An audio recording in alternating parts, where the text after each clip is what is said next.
Okay, so this is 9/17.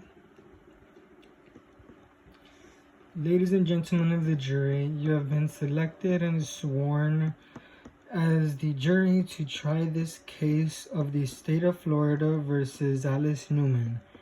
This is a criminal case. Alice Newman is charged with aggravated battery with a firearm.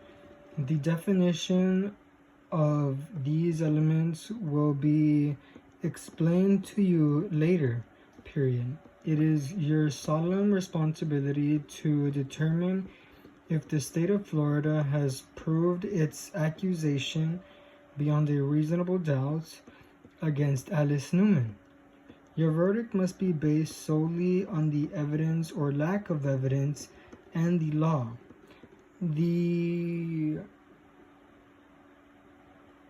The information is not evidence and is not to be considered by you as any proof of guilt on the part of the defendant. It is the responsibility of the judge to decide which laws apply to this case and to explain those laws to you. It is your responsibility to decide what the facts of this case may be and to apply the law to those facts. Thus, the province of the jury and the province of the court are well defined, and they do not overlap. This is one of the fundamental principles of our system of justice. Before proceeding further, it will be helpful if you understand how a trial is conducted. At the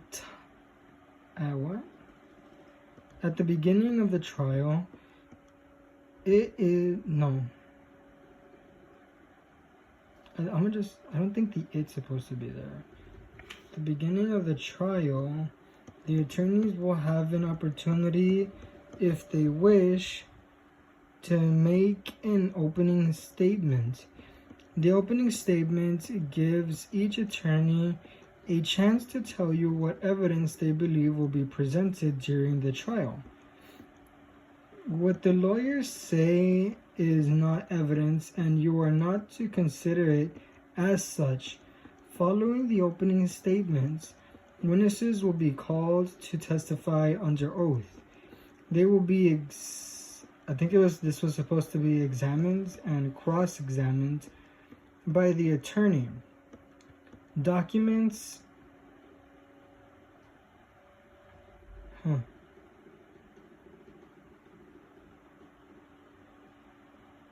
Okay, I think it's documents and other exhibits also may be produced as evidence after the evidence has been presented.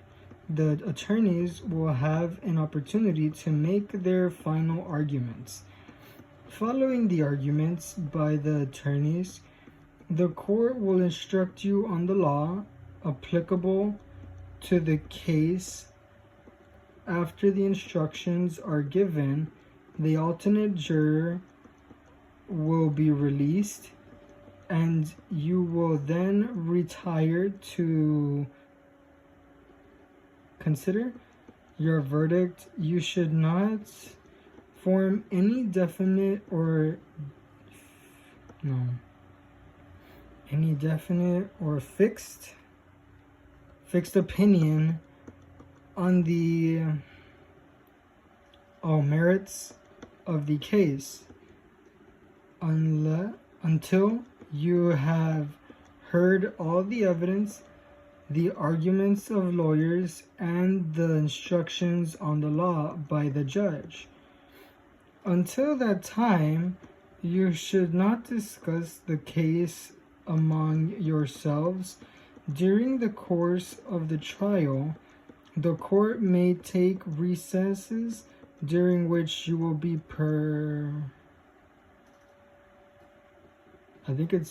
permitted to separate and go about your own personal affairs. During these recesses, you will not discuss the case with anyone, nor permit anyone to say anything to you or in your presence about the case. If you, okay.